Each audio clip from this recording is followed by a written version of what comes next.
Hi, everybody. Welcome to English Digest. I'm Tom. Hi, I'm Stephanie. And today is the Independence Day in the United States. Happy July 4th, everybody.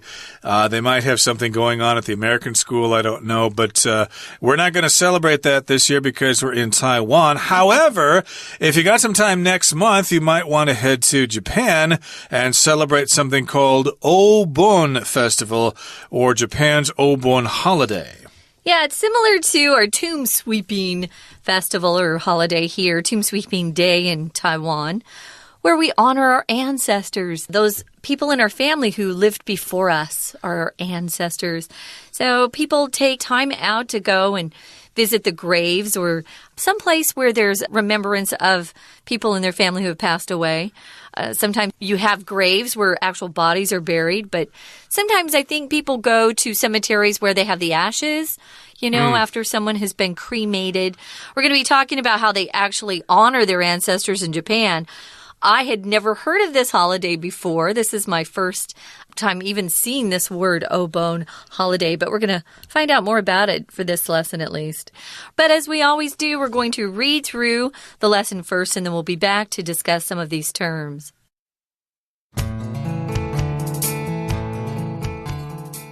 Honoring one's ancestors is a common practice around the world, and it's no different in Japan. The Japanese do so every summer during the Obon, or simply Bon Festival. What started off as a combination of Buddhist and Confucian customs has evolved into a family reunion holiday, much like Tomb Sweeping Day in Taiwan. The history of Obon dates back more than 500 years and is tied to a story about one of Buddha's students. It's said that he could see his deceased mother suffering in hell and asked Buddha how he could release her. His master told him to make offerings to some monks. The offerings worked and freed his mother, so he danced with joy. Influenced by the story, Obon has its own dance, the Bon Odori, which means bone dance. The 3-day festival begins with people setting out lanterns and lighting bonfires. This is meant to provide a light to guide the ancestral spirits back to their homes. If it's less than 1 year after a family member's death, people will also hold a special memorial service for their spirit. At home, people offer food and drink to their family at altars. Then they head to the graveyard to clean their ancestors' graves. There will be a large public Bon Odori dance on a platform with a taiko drummer and lanterns. These dances even traditionally served as matchmaking events. Finally, it's time for people to see their ancestors' spirits off. To do this, families either light another fire or float paper lanterns down a river or into the sea. Of course, the festival unites family members who are still living too and gives them a chance to catch up.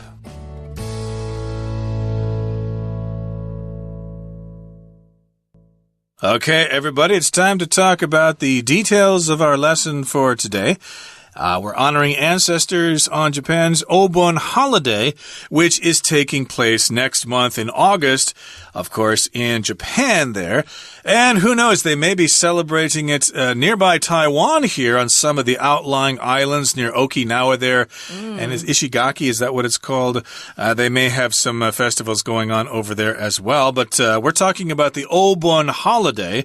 I believe the kanji for Obon is O and then Pen, as you say in Mandarin Chinese. But of course, in Japanese pronunciation, it's Obon. The O there is, I would guess it's added for politeness. Yeah, so we're going to be talking about this particular holiday. Honestly, it's really interesting to finally hear about this holiday after living in Asia for as long as I have. This is the first time I've heard of their particular way of honoring their ancestors. So the Japanese do this or practice this particular festival during the summer months. And this year, of course, it falls in August. We're going to be talking about how they actually celebrate this. If it's a festival, it's something that is celebrated. It's usually marked with a party or families coming together for family reunions, things like that. So we're going to talk about the background. It says what started off as a combination of Buddhist and Confucian customs has changed or evolved into a family reunion holiday. We love those. Much like Tomb Sweeping Day in Taiwan. So these are two different festivals that are similar in the way that they honor their ancestors. Now, when you start off, that means you begin a certain way. Sometimes when you finish up or end up, you're maybe doing something different from what you started to do at the beginning. When I started off as a student in college, I was studying music, and then I switched, or I ended up graduating in broadcasting. So you start off or start something in a certain way and then finish a different way. Combination just means putting two or more things together. A really famous combination in America, at least in terms of food, is peanut butter and jelly sandwiches. We have different combinations, of course, here. Here we're talking about a combination of Buddhist and Confucian customs. Yeah, like pearl milk tea is a combination of tapioca balls and black tea and sugar and milk, Lots I believe. of sugar. So that's, of course, a combination of different ingredients, but this was a combination, at least at the beginning, of Buddhist and Confucian customs. So Buddhist has to do with Buddhism for Jiao, and Confucian customs. Confucianism is a philosophy in China based on the teachings of Kongfuzi, or Confucius, as we call him in the West. So Confucian is the adjective there. So it's a combination of those two different things, and then later it changed or evolved into a family reunion holiday, much like Tomb Sweeping Day here in Taiwan, which we're drawing that comparison ourselves here. We think it's similar. You might not think so. You might think, oh, 差很多耶. But I would think that, at least to Westerners, they do sound kind of similar. Yeah. But here we've got the verb to evolve. That just means something changes slowly over a long period of time. The noun, of course, is evolution. You've probably heard about the theory of evolution. And, of course, again, the verb is to evolve. Yeah. So they started out, as we said, just combining these two different religious practices, or at least ways, moral principles. Confucian is more of a moral principle-based thing. And they changed over time into a family reunion. My family has a family reunion every year. It just means everybody in your family trying to come together for a couple of days. Maybe it's just one day if you're lucky. And, having a big meal together and getting reacquainted with cousins and uncles and aunts and stuff like that. Let's move on to the second paragraph. The history of Obon dates back more than 500 years. So it's an old festival and is tied to a story about one of Buddha's students. So that's kind of where this comes from. Supposedly there's a story attached to it. We don't know if it's true, but a lot of festivals start that way. Now, when history or something dates back a certain time, it means it's not something that's modern, and it was probably invented, discovered long ago. This dates back more than 500 years. So you could also say the history of Obon is more than 500 years old. So it's very old, and as I said, it ties or is tied to, it's linked or connected to a story about one of Buddha's students. While we're talking about Buddhism, I could say as an example that Buddhism dates back to the 5th century BC. That's a really old religion, but Buddhist is the adjective here. Confucian is, of course, the adjective for Confucianism, etc. And now it has become a family reunion holiday, kind of like Qingmingjie. Here in Taiwan, which of course means you're going off to sweep the tombs. Now, the history of Obon, again, as we just said, dates back more than 500 years. It's a story about one of the students. I guess we could also call him one of the disciples of Buddha. Of course, is also known as Siddhartha Gautama, who was in India there in the 5th century BC there. And it's said that he could see his deceased mother suffering in hell and asked Buddha how he could release her. So yes, this disciple, this student of the Buddha had visions and saw his mother suffering in hell. And his mother, of course, was deceased, which means she has passed away. Deceased is a more formal term, a more polite form of talking about someone who has died. Yeah, you wouldn't say to someone, oh, I heard you had a dream about your dead mother. Yeah, it's not very polite to use that particular adjective with someone who is close to the person who's passed away. So he could see his deceased mother. If you're reading police reports, they'll often use this word deceased. The deceased was 13 years old, something like that. They'll use that deceased to actually use it as a noun. The deceased was in college. Whatever. It's kind of weird. When I was a kid, of course, someone called asking for my grandfather, and he had been deceased already for 15 years. He had been gone that long, and somebody was still calling, looking for him. I think it was, telemarketing or something like that. Oh, they still do that with us, too. They get names on those lists and stuff that just don't go away. But in any case, she was suffering in hell, and he prayed to Buddha, maybe meditated. Hey, can you help her out? She's suffering there. What can I do? His master told him to make offerings to some monks. So if you want to help your mother in hell, make some offerings. Give them some money, offer them some food or something. Monks are always looking for those sorts of things. And do that to monks, of course, and of course people who are studying a religion in a sort of isolated place like a temple in the mountains, a monastery or something. If it's a man, you would call that person a monk. And if it's a woman, you would call that person a nun. Right. N-U-N, a Buddhist nun and a Buddhist monk. True. Because there are monks in other religions, so you need to use that word Buddhist so we know which particular belief, someone's practicing or following. There are lots of Catholic nuns, and there's actually Catholic monks, too. So the offerings, these are things that you offer, like Tom said. They could be a gift. We often see offerings here in Taiwan on particular special days according to the lunar calendar. People will offer food to, the dead. Maybe food, maybe sometimes I see oranges a lot being offered, incense. But offerings are things that you actually are giving as a contribution or a gift. The offerings worked. Yay. And that this allowed his mother to be freed from hell, to leave hell. No one wants to be in hell.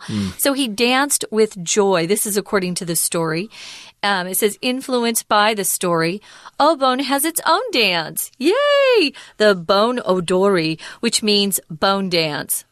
Pretty cool. You can actually get someone out of hell if you make some offerings to some monks. I like that. It sounds pretty good. Okay, that brings us to the midway point in today's lesson. It's time now to listen to our Chinese teacher. Hello everyone, my name is Tina. 今天我们要介绍的主题呢是日本的盂兰盆节。我们首先来看到第一个空格的句子写着 What started off as a combination of Buddhist and Confucian blank one has evolved into a family reunion holiday. 在这里讲到的呢，它的主词是从 what 开始，一直到第一个空格的地方。那么原先呢，它的一刚开始是佛教跟这个孔子的儒家的什么的 combination 结合。那么现在呢，已经演变成为一个家族聚会的节日。我们来看一下第一题的选项。A. Friendships 友谊 B. Customs 习俗 C. Recipes 食谱 D. Orphans 孤儿。从文意来看呢，原本盂兰盆节它是属于佛教跟儒家习俗的结合，所以标准答案第一题就选择 B. Customs。 接着第二个空格的句子写着 It's said that he could see his deceased mother blank 2 in hell and asked Buddha how he could release her. 在这里提到 It's said， 据说呢，他可以看到他过世的母亲在地狱里面怎么样。那么在这里要注意的是 see 这个感官动词加上受词之后呢，后面可以加原形动词或者是 VING， 所以搭配文法，第二题的标准答案我们可以选择 A suffering， 则是有受苦的意思。看到母亲在地狱里面受苦，便询问佛陀怎么样可以释放他。第三个空格，佛陀告诉他说呢，你可以呢贡献一些祭品。那么我们来看到第三个空格后面的句子写着 Blank 3 by the story, Oban has its own dance, the Bon Odori, which means bone dance. 第三个空格呢，我们来看一下选项。A 选项 composed 是镇定， B observed 注意到， C participated 参加， D influenced 受到什么影响。被这样子的故事给影响，所以呢 Oban 这个盂兰盆节呢就有了自己的舞蹈，又称之为盂兰盆舞，所以搭配文意，第三题的标准答案我们就选择 D 选项 influenced 被影响的意思。We're going to take a quick break. Stay tuned. We'll be right back.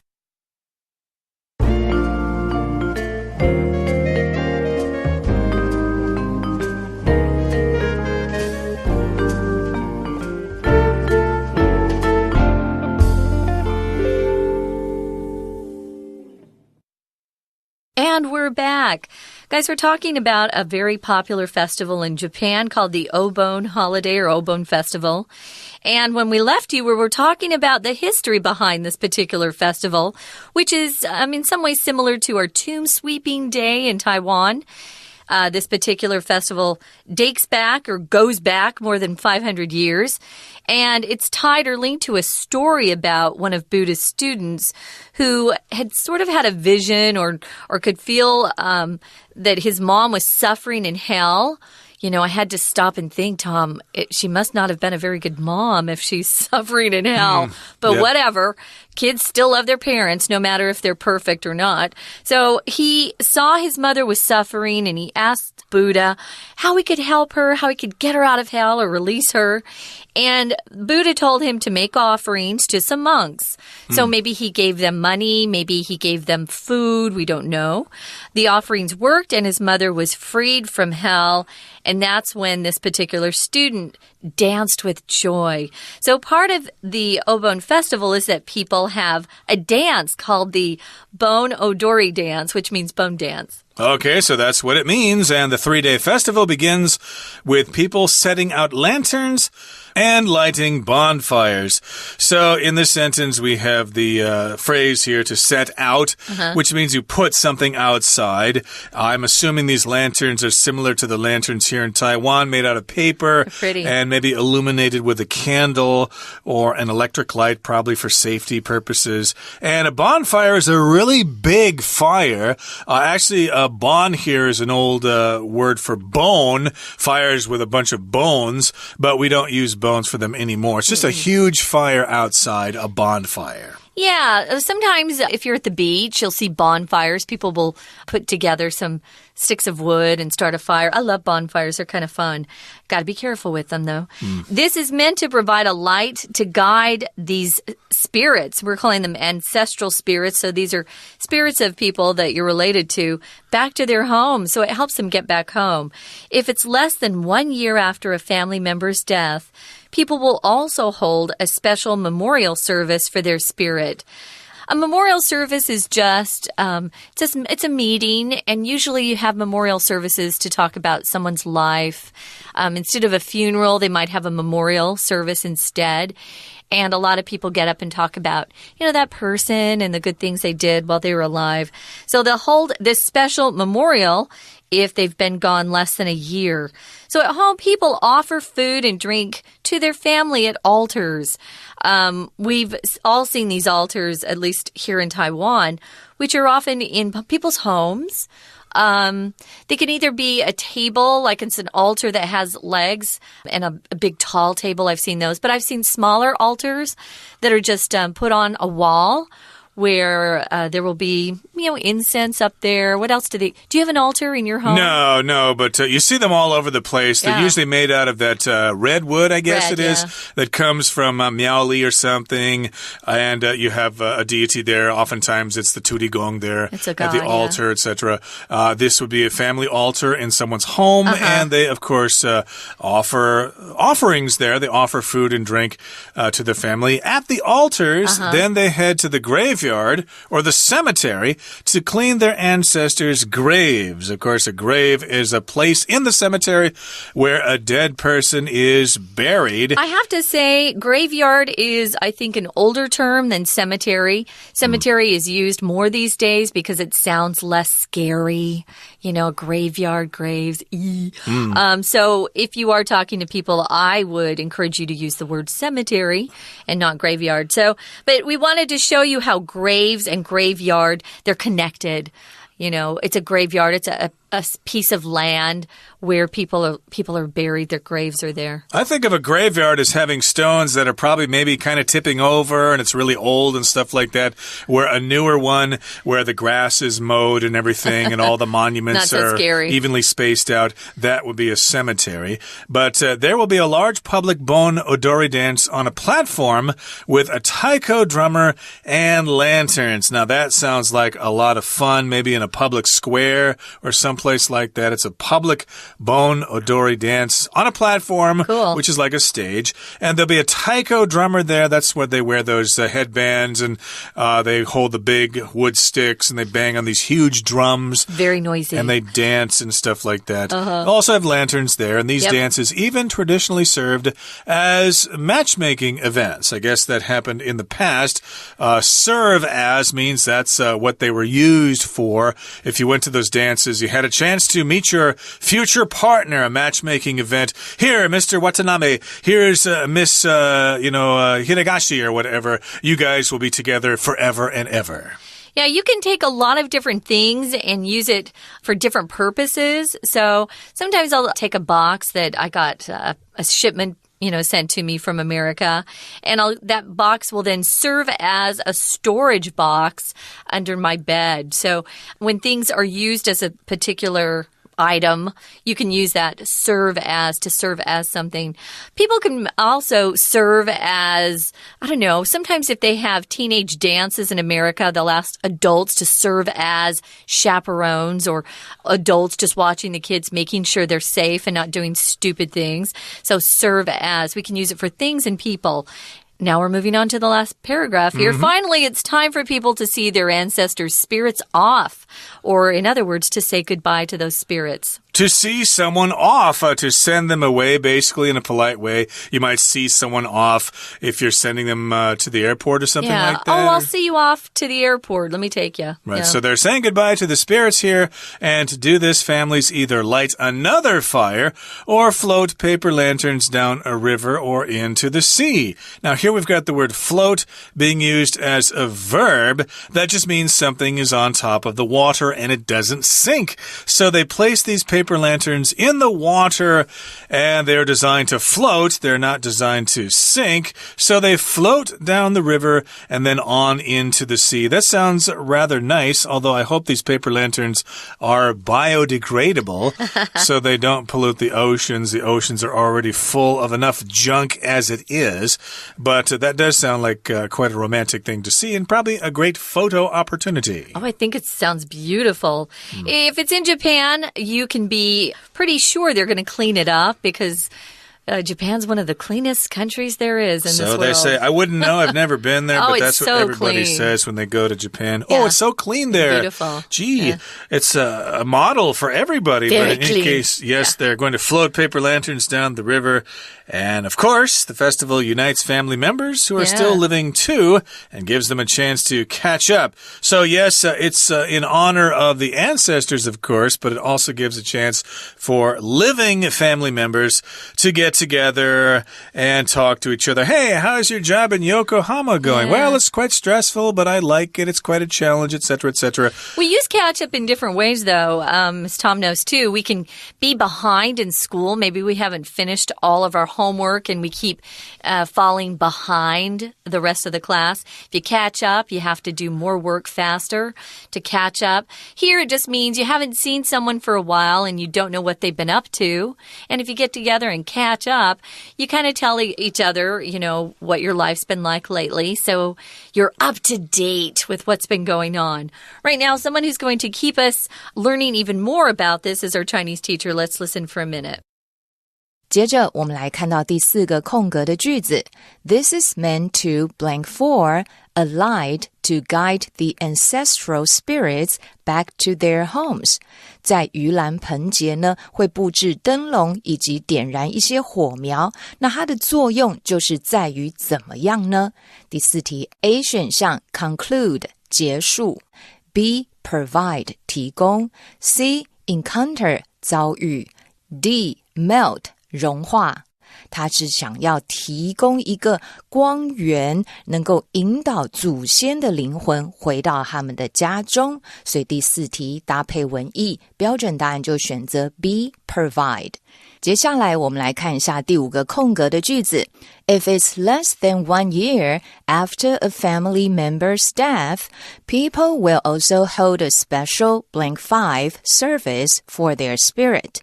在这里提到的是，如果家中呢有一位成员是在身故1年之内碰到盂兰盆节的日子的话呢，那么大家就会举行一个特别的怎么样子的仪式来为了他的灵魂。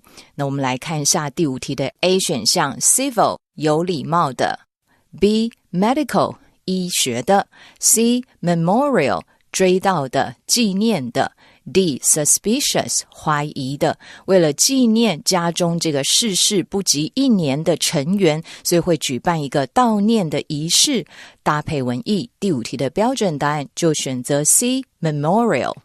第6个空格的句子写着 Finally, it's time for people blank 6 their ancestors' spirits off.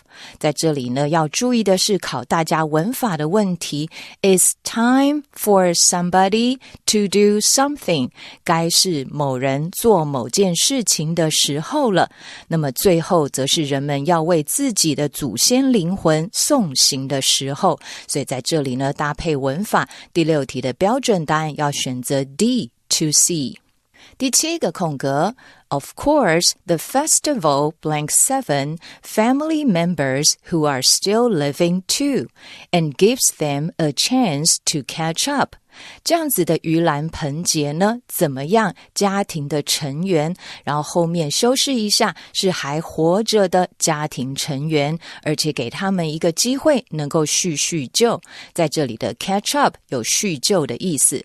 主词 the festival 第3人称单数可以搭配怎样的动词呢？第7题的 A 选项 unites 使团结使团聚 B ceases 停止终止C remains 遗留 D murders 谋杀。